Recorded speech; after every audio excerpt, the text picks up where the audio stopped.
wabarakatuh. Saya Indah Khairu Umah, NIM 1911020071 dari kelas 3 SPIC. Baiklah, saya akan mempresentasikan PowerPoint saya yang berjudul Mempertahankan Usaha dan Membuat Usaha Baru.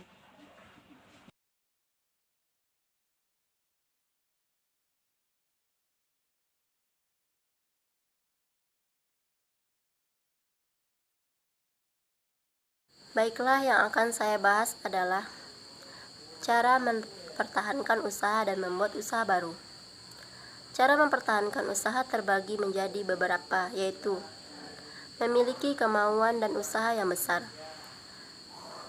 Sebagai seorang pengusaha, Anda harus memiliki kemauan dan usaha yang besar, mimpi yang besar, dikarenakan dalam cara mempertahankan bisnis, mimpi dan kemauan yang besar dapat mencegah pengusaha atau pebisnis cepat puas dengan apa yang telah ia capai. Rasa cepat puas akan mematikan inisiatif untuk terus berinovasi, memajukan bisnis yang Anda miliki, dan selalu memperbaiki kekurangan dari bisnisnya. Untuk itulah, mimpi dan kemauan yang kuat menjadi sesuatu yang harus dimiliki oleh pengusaha. 2. Miliki perencanaan dan strategi yang matang. Perencanaan dan strategi yang dimaksud adalah bagaimana seorang pebisnis tersebut mengelola bisnisnya, mulai dari target apa yang akan ia capai, ataupun bagaimana ia menangani konsumennya. 3. Perlakuan pelanggan dengan baik. Perlakuan pelanggan dengan baik memang sangat vital terhadap sebuah usaha. Sebagai seorang pengusaha adalah seorang yang tidak baik untuk meremehkan kehadiran peran dari seseorang pelanggan. 4. Inovasi dan kreativitas. Inovasi dan kreativitas juga menjadi poin yang sangat penting dalam usaha atau cara mempertahankannya.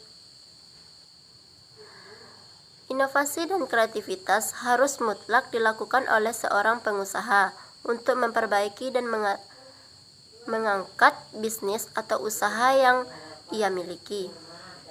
Dengan rasa tidak puas yang disebut pada poin sebelumnya, jangan mudah cepat puas atau pebisnis yang Anda miliki. Cara membuka usaha baru. 1. Menetapkan jenis usaha. Terutama kita harus memilih apa yang kita minat sebagai pengusaha. Misalnya kita kuliner, maka kita berjualan makanan.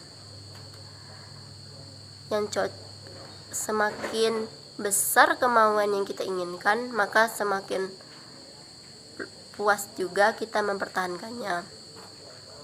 2. Menetapkan visi dan misi usaha.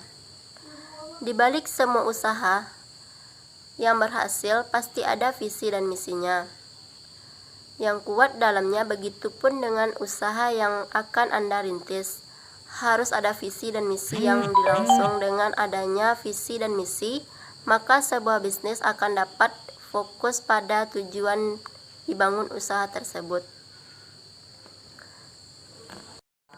Melakukan survei. Setelah menentukan jenis usaha, selanjutnya Anda perlu melakukan survei lapangan. Tujuan survei ini adalah untuk mengetahui langkah persaingan pasang, pasar, dan potensi usaha yang dirintis. 4. Survei perilaku konsumen. Perhatikan bagaimana perilaku konsumen untuk jenis usaha yang akan dirintis. Pastikan bahwa jenis usaha tersebut memiliki banyak peminat yang punya daya beli yang baik. Survei tingkat persaingan. Jenis usaha yang ingin Anda rintis Usaha memiliki pendahuluan yang menjadi pesaing melalui survei kecilan yang Anda lakukan nantinya akan diketahui produk, kualitas pelayanan, persaingan, dan harga informasi lainnya. Survei lokasi. Survei lokasi adalah banyaknya yang mengatakan bahwa lokasi sangat berpengaruh dan keberhasilan suatu bisnis bukan tanpa alasan, karena pemilihan lokasi yang strategis sangat besar dampaknya bagi tingkat penjualan sebuah usaha. Mempersiapkan modal. Dalam melakukan usaha, kita perlu mempersiapkan modal yang sangat penting. Salah satunya adalah dilakukan baik itu modal material maupun modal pengetahuan tentang usaha. Mempersiapkan keperluan. Dalam usaha kita perlu mempersiapkan keperluan, karena tanpa persiapan sebuah usaha bisnis berjalan tanpa arah dan gagal.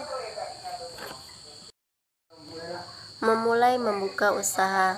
Saat pertama kali membuka usaha, seringkali penjualan tidak sesuai dengan harapan. Anda belum banyak diketahui atau konsumen belum mempercayai usaha Anda. Baiklah, sampai di sini saja presentasi PowerPoint saya. Jika ada kesalahan tolong dimaafkan. Lebih banyaknya kekurangan yang saya lakukan, saya akhiri dengan wabillahi taufiq wal hidayah. Wassalamualaikum warahmatullahi wabarakatuh.